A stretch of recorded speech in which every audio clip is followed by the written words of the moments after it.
Okay so बेटा आज का जो हमारा टॉपिक है basically that is nerve fibres. ठीक है, हमने लास्ट टाइम थोड़ा सा डिस्कस किया था। ठीक है, types of nerve fibers, some peripheral nerves, type of peripheral nerves and receptors and types of receptors. ठीक है, थोड़ा सा हम ऑलरेडी पहले इसको डिस्कस कर चुके हैं, तो I quickly go through that और फिर उसके बाद जो है हम आज का जो हमारा टॉपिक है वो स्टार्ट करेंगे। ठीक है, तो बेसिकली नर्व फाइबर्स क्या होते हैं? ठीक है, nerve fibres are basically the axons और dendrites of a nerve cell. ठीक है, जिस तरह हमने लास्ट टाइम बताया था मैंने कि न्यूरॉन जो होता है, neurons are basically specialized type of nerve cells. ठीक है, उसमें हमारे पास एक सेल बॉडी या सोमा होता है and then there are two processes which are one process is called an axon and the other process is called as a dendrite. ठीक है, तो जो axons and dendrites हैं basically they are responsible for impulse conduction and they are the nerve fibers. ठीक है, they are basically comprised of the white matter of your central nervous system. ठीक है, तो bundle of nerve fibers in a central nervous system are called as nerve tracts and bundle of nerve fibers in the peripheral nervous system are called as the peripheral nerves. ठीक है, central nervous system और peripheral nervous system का I hope आप लोगों को idea clear होगा। central nervous system में we have two higher centers, brain and the spinal cord. ठीक है, पेरिफेरल नर्वस सिस्टम में हमारे पास क्रेनियल नर्व्स आ जाती हैं और उसके साथ साथ हमारे पास स्पाइनल नर्व्स आ जाती हैं। ठीक है, तो ये हमारे पास एक टिपिकल नर्व फाइबर का स्ट्रक्चर है। ठीक है, एज यू कैन सी के न्यूरोफिब्रिल्स हैं एंड देन न्यूरोफिब्रिल्स के अराउंड हमारे पास माइलिन शीट की कवरिंग्स हैं। ठीक है, एंड देन जहाँ पे माइलिन शीट प्रेजेंट नहीं है that points are called as nodes of Ranvier. ठीक है, उसके बाद we have types of nerve fibers on the basis of myelination. As I told you people earlier that basically what is myelination. ठीक है, जो हमारे nerve fibers हैं, जो axons और dendrites हैं, basically उनका function है हमारा nerve impulse की conduction करवाना, right? तो जब भी nerve impulse की conduction होती है तो उस conduction को rapid करने के लिए हमने myelination जो है वो नर्व फाइबर की हुई है। Myelinated nerve fibre means that it is insulated. जहां जहां पे माइलिन शीट प्रेजेंट होगी वहां पे नर्व फाइबर कंडक्शन जो है वो नहीं करवा सकेगा। ठीक है, तो as you can see from this diagram only these nodes which are called as the nodes of Ranvier they are the points जहां से नर्व इम्पल्स की कंडक्शन होगी। ठीक है, तो माइलिनेशन का फायदा ये होता है कि नर्व इम्पल्स जो है वो रैपिड हो जाती है एंड the impulse जो है it basically jumps from one node to the other node, from one node to the other node, so it basically speeds up the process of your nerve conduction. ठीक है, उसके बाद types हमारे पास myelinated है and then non myelinated. Myelinated are surrounded by myelin sheath. The myelin sheath is formed by oligodendrocytes and the Schwann cells. ठीक है, myelin sheath is interrupted at regular intervals called as the nodes of Ranvier. The speed of impulse conduction is greater in the myelinated nerve fibers. The myelination starts in prenatal life and continues during the first 1 to 2 years after birth. ठीक है, तो basically myelination का जो only function, जो only objective है that is to increase the speed of impulse conduction. ठीक है, again ये डायग्राम में आप देख सकते हो। Then comes the non myelinated nerve fibers. Non myelinated they are not surrounded by myelin sheath. They include the postganglionic axons of the autonomic nervous system and fine sensory axons associated with reception of pain. ठीक है, non myelinated जो है वो इस तरह का उनका कुछ स्ट्रक्चर होगा, इसमें माइलिन शीट जो है वो प्रेजेंट नहीं होगी। ठीक है, next are the peripheral nerves. ठीक है, पेरिफेरल नर्व्स जो है it is basically a term which is used for cranial as well as for the spinal nerves. Each peripheral nerve consists of parallel bundles of nerve fibers. They may be afferent or efferent, may be myelinated or non-myelinated. ठीक है, afferent और efferent का मतलब क्या है? Basically मैं पहले भी बता चुकी हूँ आप लोगों को। afferent means के it is sensory and efferent is it is motor. ठीक है, ये आगे मैं थोड़ा सा और डिटेल में आपको बता देती हूँ। ठीक है, अब ये एक कवरिंग्स ये और ये बेसिकली अभी तक बेटा हम सारी रिविजन कर रहे हैं। ठीक है, ये हम सारा कुछ जो है लास्ट लेक्चर में थोड़ा सा मैं इसको बता चुकी हूँ। ठीक है, तो coverings of peripheral nerves basically ये क्या है? कवरिंग्स आर बेसिकली कि जो हमारे नर्व फाइबर्स हैं उनके इर्द गिर्द एक कंडक्टिव टिश्यू की लेयर होती है। ठीक है, तो वो 3 टाइप्स ऑफ लेयर्स हैं हमारे पास, endoneurium, perineurium and the epineurium, according to the area जहां पर वो प्रेजेंट है। ठीक है, each individual nerve fibre is surrounded by loose connective tissue called the endoneurium. ठीक है, एंडोन्यूरियम जो है वो एक सिंगल नर्व फाइबर के अराउंड जो एक कनेक्टिव टिश्यू की लेयर होगी उसको हम कहते हैं। ठीक है, उसके बाद हमारे पास पेरिन्यूरियम आ जाता है। पेरिन्यूरियम जो है वो basically each bundle of nerve fiber, ठीक है। पहले एक इंडिविजुअल नर्व फाइबर था, फिर for example 10,000 nerve fibers collectively form a nerve fiber bundle. तो नर्व फाइबर बंडल के इर्द गिर्द जो कनेक्टिव टिश्यू क्लियर है that is the perineurium. And then the nerve trunk जो है उसमें हमारे पास एपिन्यूरियम क्लियर होती है, ठीक है। इस डायग्राम से भी आप देख सकते हैं एपिन्यूरियम, एंडोन्यूरियम एंड पेरिन्यूरियम जो है दे आर क्लियरली विजिबल, ठीक है। Then on the basis of origin the nerve fiber the peripheral nerves में हमारे पास टू टाइप्स हैं, cranial and spinal. Cranial are 12 pairs and spinal nerves are 31 pairs, ठीक है। क्रेनियल नर्व्स जो हैं they are basically 12 pairs and they leave the brain and exit through foraminas of the skull, ठीक है। आपकी जितनी भी cranial nerves है, most of the cranial nerves they originate from your brain stem, कुछ mid brain के level से भी निकलती हैं, अदर देन दैट बाकी सारी जो है वो आपकी ब्रेन स्टेम के लेवल से इमर्ज करती हैं, वहां से उनकी ओरिजिनेशन होगी and then through various foramina of the skull वो आपके स्कल में एंटर होकर आगे फर्दर फंक्शन जो है वो प्रोवाइड करेंगे, ठीक है। आपको पता होना चाहिए कि कौन सी क्रेनियल नर्व जो है कौन सेंसरी है and which is motor and which nerve is a mixed nerve, ठीक है। First, second, and the eighth cranial nerves are exclusively sensory. Third, fourth, sixth, 11th, and 12th are exclusively motor. And fifth, seventh, ninth, and the 10th cranial nerves are mixed nerves. ठीक है। अभी according to this diagram you can see basically कि कौन सी nerve brain के किस part से निकल रही है, ठीक है। अभी थोड़ा बहुत आप लोगों को रफ आइडिया हो तो ये इनाफ है। जब हम आगे ब्रेन स्टेम और वो सारा कुछ पढ़ेंगे ब्रेन के डिफरेंट पार्ट्स को जब हम स्टडी करेंगे तो आपको ये सारी चीज़ें जो है ज़्यादा क्लियर हो जाएंगी कि ब्रेन के किस लेवल से कौन सी चीज़ जो है वो इमर्ज कर रही है, ठीक है। अगर आप इस डायग्राम को देखें तो सबसे पहली nerve is the olfactory nerve, then optic, then oculomotor, ठीक है। ये ऑल्फैक्टरी नर्व जो है ये आपकी फॉर ब्रेन के लेवल पे निकलती है और ऑप्टिक एंड ऑक्यूलोमोटर नर्व जो है ये आपकी मिड ब्रेन के लेवल पे निकलती है। यहाँ से फिर आपकी जो है ब्रेन स्टेम स्टार्ट हो जाती है, ठीक है। ब्रेन स्टेम में हमारे पास पॉन्स आ जाता है, मेड्यूला आ जाता है, सॉरी चला गया, ठीक है। तो आपको basically location of each nerve की पता होनी चाहिए, ठीक है। एसेसरी नर्व जो कि 12th क्रेनियल नर्व है, hypoglossal vagus nerve and the glossopharyngeal nerve, ये सारी जो है आपके मेड्यूला ऑब्लोंगेटा से निकल रही हैं, ठीक है। फिर ये आपका पॉन्स का लेवल आ जाता है। पॉन्स और मेड्यूला के बीच में जो जंक्शन है वहां पर आपकी 6th, 7th और 8th क्रेनियल नर्व जो है वो यहाँ से निकलती है, अब्ड्यूसेंट, फेशियल एंड द वेस्टिबुलोकॉक्लियर, ठीक है। फिर आपकी 5th cranial nerve which is the trigeminal nerve, ये आपके पॉन्स के लेवल से निकलेगी और ट्रॉक्लियर नर्व अगेन ये भी आपके पॉन्स के लेवल से होगी, लेकिन ये आपके पॉन्स के पोस्टीरियर एस्पेक्ट से होगी, ठीक है। तो अकॉर्डिंग टू दिस डायग्राम आप लोग जो हो इस चीज को आपने थोड़ा बहुत याद रखना है कि कौन सी क्रेनियल नर्व जो है वो ब्रेन स्टेम में या आपके ब्रेन के किस लेवल से ओरिजिनेट कर रही है, ठीक है। Then next we have some spinal nerve. Spinal nerves की 31 पेयर्स हैं। They leave the spinal cord and pass through intervertebral foramina in the vertebral column, and each spinal nerve is a mixed nerve. The area of skin supplied by a single spinal nerve is called a dermatome, ठीक है। ये पहले मैं आपको बता चुकी हूँ, ठीक है। जो मेन बात याद रखने वाली है वो ये कि हमारी जो स्पाइनल नर्व होती है it is connected to the spinal cord by two roots, एक वेंट्रल रूट होता है और एक डॉर्सल रूट होता है, ठीक है। जो आपका डॉर्सल रूट होता है that is the posterior root और जो वेंट्रल रूट होता है वो आपका एंटीरियर रूट होता है, ठीक है। आप अगर इस डायग्राम में देखें तो ये जो सेंटर है this is your spinal cord, ठीक है। ये आपके spinal cord inner grey matter and outer white matter है, ठीक है। स्पाइनल कॉर्ड की दोनों साइड से हमारे पास स्पाइनल नर्व निकल रही है। फॉर एग्जांपल ये आपकी P1 के लेवल की नर्व है, ठीक है। एक राइट साइड से आएगी और एक लेफ्ट साइड से आएगी, ठीक है।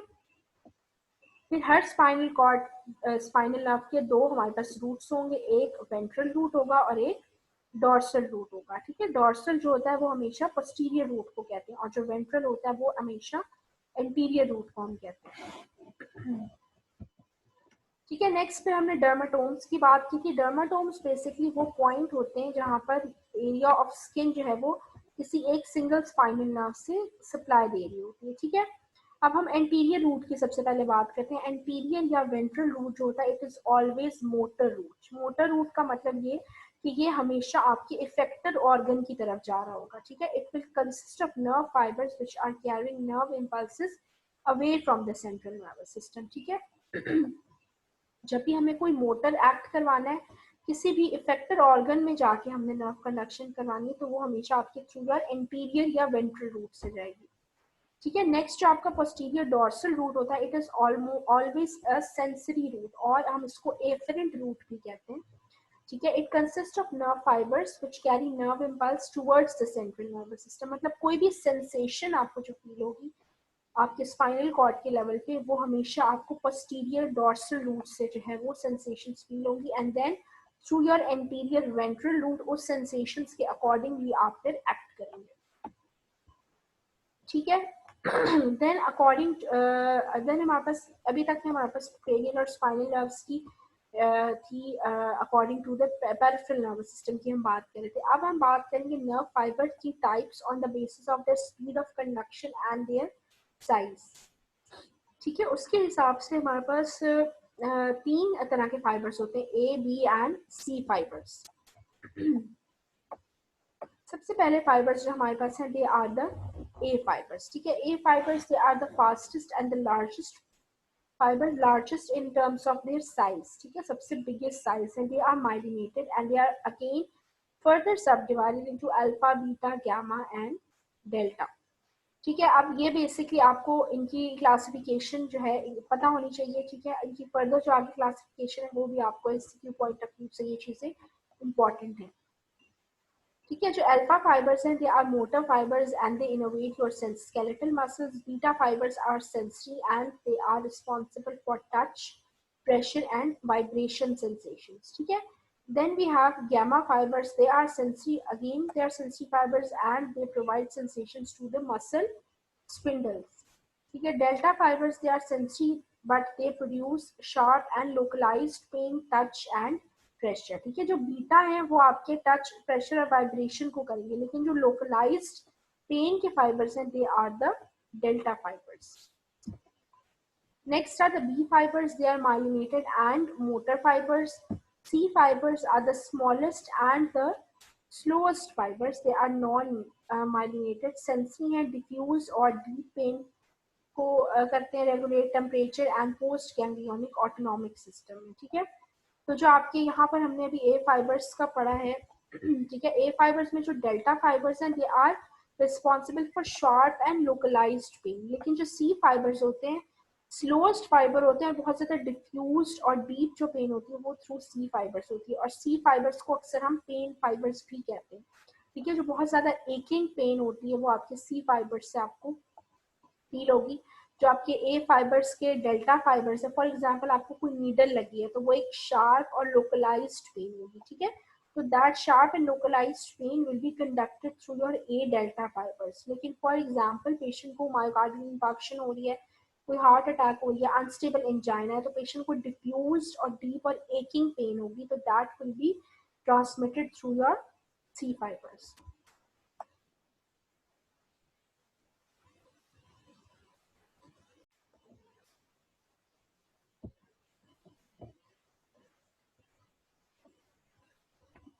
ठीक है, तो बेटा बाकी जो हमारा टॉपिक छोटा सा उस दिन रह गया था, दैट वाज द रिसेप्टर्स। ठीक है, रिसेप्टर्स बेसिकली होते क्या हैं? ठीक है, receptors are basically sensory nerve endings. ठीक है, they are specialised to receive information from the external environment which are called exteroceptive information and from within the body which is called as proprioceptive information. ठीक है, तो receptors आपकी body में हर उस जगह पे प्रेजेंट होंगे जहाँ पे आपको सेंसेशंस फील होती है। ठीक है, आपकी स्किन में बेसिकली, ठीक है, आपकी स्किन में जो सेंसरी फ्री नर्व एंडिंग्स होती हैं, they are basically responsible for the conduction. ठीक है, रिसेप्टर्स जो है दे विल बी एक्टिवेटेड जब भी आपको, फॉर एग्जांपल आपने कोई चीज स्मेल की है, ठीक है, तो आपके नोज में जो रिसेप्टर्स होंगे, they are basically nerve endings. ठीक है, they will get activated and they will pass on the information to the higher centers ताकि आप उस information को परसीव कर सकें कि वो स्मेल अच्छी स्मेल है कि बुरी स्मेल है। ठीक है, लाइक दैट।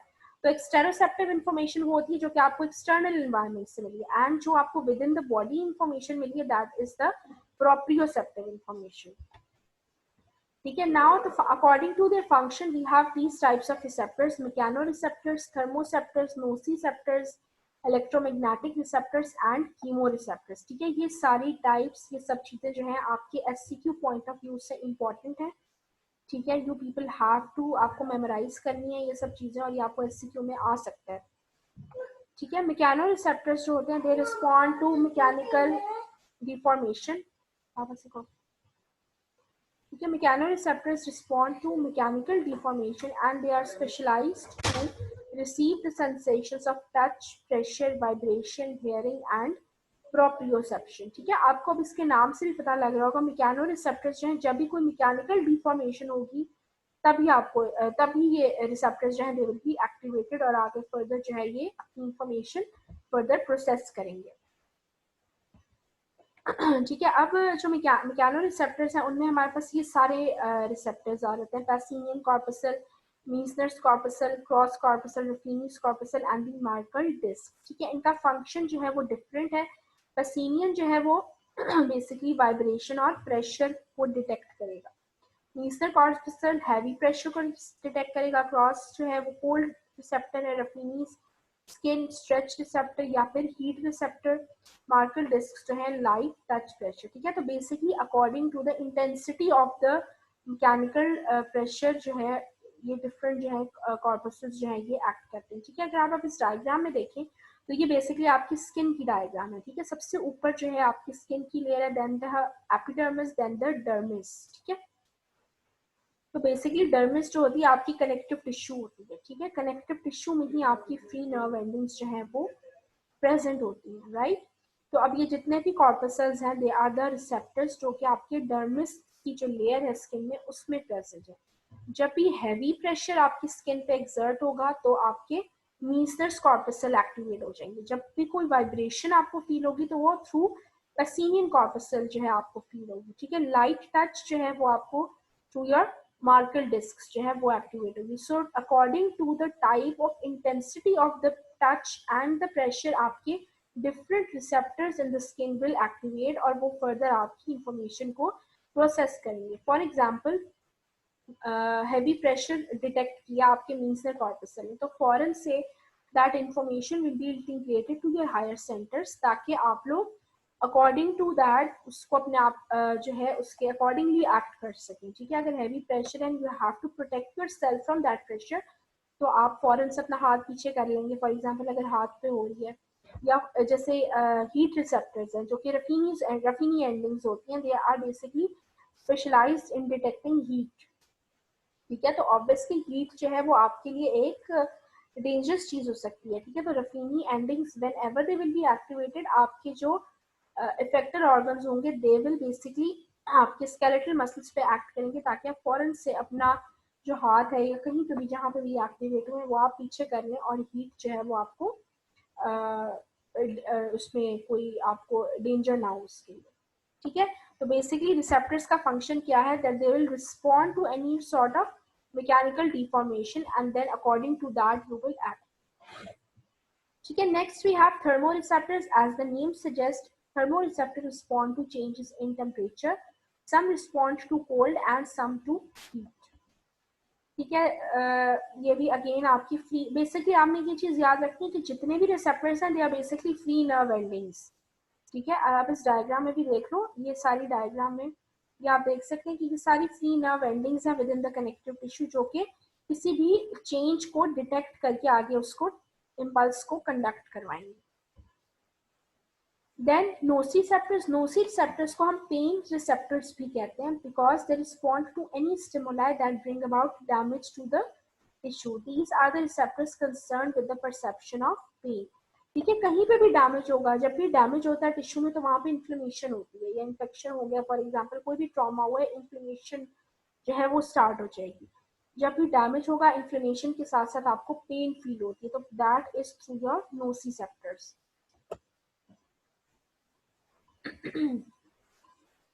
ठीक है, then we have electromagnetic receptors। electromagnetic receptors are sensitive to changes in the light intensity and the wavelength। they include the rods and cones of the eyes and are concerned with vision।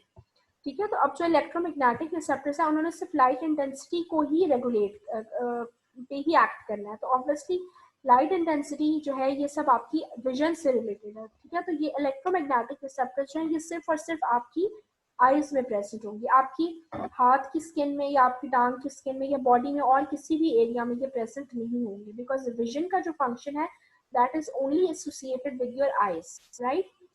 तो electromagnetic receptors are only present on the rods and cones of the eyes. ठीक है, इसमें अगर आप देख लो they are sensitive to changes in light intensity and the wavelength. ठीक है, अगर बहुत ज्यादा लाइट इंटेंसिटी है तो आपका प्यूपल जो है वो कंस्ट्रिक्ट कर जाएगा, अगर बहुत कम लाइट इंटेंसिटी है तो प्यूपल जो है वो डायलेट कर जाएगा, आपकी आईलिड्स ओपन हो जाएंगी। So all of these changes are depending upon the electromagnetic receptors which are present in your eyes. ठीक है, next we have the chemoreceptors. Chemoreceptors respond to chemical changes. They are concerned with the perception of taste, smell and carbon dioxide concentrations in the blood. ठीक है, chemo receptor से आपको इसके नाम से ही पता लग जाएगा कि बेसिकली आपकी जो ब्लड का या में जो केमिकल कॉम्पोजिशन है जब उसमें कोई चेंज आएगा तो these receptors will detect that change. ठीक है, कार्बन डाइऑक्साइड की कंसंट्रेशन अगर ब्लड में ज्यादा हो जाएगी तो कीमो रिसेप्टर्स उसको आइडेंटिफाई करेंगे and they will basically then act on the red blood cells. ये रेड ब्लड सेल्स जो है वो ऑक्सीजन को ज्यादा इनटेक करके ज्यादा उसको डिस्ट्रीब्यूट करें ब्लड में। ठीक है, तो जितने भी रिसेप्टर्स हैं बॉडी में basically they are the first initiative, they are the first step जिससे आपकी फर्दर आगे सारे जो हैं वो स्टेप्स होंगे। ठीक है, अगर कीमो रिसेप्टर्स ही प्रॉपर काम नहीं कर रहे और आपको वो डिटेक्ट नहीं कर पा रहे कि ब्लड में कार्बन डाइऑक्साइड की कंसंट्रेशन ज़्यादा है तो ऑब्वियसली आपके आरबीसीज जो है वो अपना काम इंक्रीज नहीं करेंगे क्योंकि उनको पता ही नहीं लगेगा कि कार्बन डाइऑक्साइड की कंसंट्रेशन ब्लड में जो है वो ज़्यादा हो गई। ठीक है, then they are these are the types of receptors anatomically जिनको हमने डिवाइड किया। अभी जो हमने क्लासिफिकेशन पढ़ी थी वो फंक्शनल क्लासिफिकेशन थी, फंक्शनल मतलब कि according to their function. Now anatomically we have non encapsulated and encapsulated. ठीक है, नॉन इनकैप्सुलेटेड में again we have free nerve endings, Merkel discs and hair follicle receptors. ठीक है, free nerve endings again slow and fast pain को detect करेंगी, crude touch को, pressure, heat and cold. ठीक है, क्रूड टच का मतलब वो होता है टच जो कि फाइन टच नहीं होता, ठीक है, जो कि बहुत इतना लोकलाइज्ड नहीं होता, डिफ्यूज होता है। Merkel discs again are type of a non encapsulated receptors, they detect the degree of pressure. Hair follicle receptors they detect touch. Then encapsulated में again ये meso corpuscle, Pacinian, Ruffini's, muscle spindles and Golgi tendon organs आ जाते हैं। ठीक है, receptors जो है वो same रहेंगे, बस उनकी उन्होंने क्लासिफिकेशन जो है वो दो तरह से बनाई हुई है, एक फंक्शनल है और एक एनाटॉमिकल है। ठीक है, एनाटॉमिकल में अब आप देख लो इसमें हमारे पास दो तरह के मसल स्पिंडल्स और गोल्जी टेंडन ऑर्गन्स हैं। मसल स्पिंडल्स हमेशा चेंज इन मसल लेंथ के अकॉर्डिंगली एक्टिवेट होंगे और जो गोल्जी टेंडन ऑर्गन्स हैं they will be activated according to change in the muscle tension। ठीक है, मसल टेंशन का क्या मतलब है बेसिकली कि मसल की कॉन्ट्रैक्टिलिटी पे, अगर मसल कॉन्ट्रैक्ट करेगा तो गोल्जी टेंडन ऑर्गन एक्टिवेट होंगे, मसल रिलैक्स करेगा तो दे विल एक्टिवेट। लेकिन चेंज इन मसल लेंथ जब होगी तो हमेशा आपके मसल स्पिंडल्स जो हैं वो एक्ट करेंगे। ठीक है, ये इस डायग्राम में भी आप देख सकते हैं क्यूटेनियस स्किन रिसेप्टर्स जो है उन्होंने शो किए हुए। ठीक है, ये आपकी जो है स्किन है, एपिडर्मिस लेयर है और फिर आपकी डर्मिस लेयर आ जाती है। डर्मिस लेयर में आपके सारे जो है थ्री नर्व एंडिंग्स प्रेजेंट है, मार्कर डिस्क प्रेजेंट है जो कि आपके हैवी प्रेशर को डिटेक्ट करेंगे, पैसिनियन कॉर्पसल है, Ruffini's endings and the hair follicle receptors. ठीक है, देन द मसल स्पिंडल। ठीक है, मसल स्पिंडल अगेन आपके मसल की लेंथ के अकॉर्डिंगली जो है वो एक्टिवेट होगा। Golgi tendon organs मसल की टेंशन के accordingly it will get activated. ठीक है, ये हमेशा अब जो गोल्जी टेंडन ऑर्गन और मसल स्पिंडल है ये आपके वहां प्रेजेंट होंगे जहां पे आपकी बॉडी में मसल्स प्रेजेंट है। ठीक है, मसल्स आपकी बॉडी में हर जगह पे हैं, स्केलेटल मसल्स हैं, स्मूथ मसल्स हैं, फिर ever there is skeletal muscles वहां पर आपकी गोल्जी टेंडन ऑर्गन्स और मसल स्पिंडल्स जो हैं दे विल बी प्रेजेंट।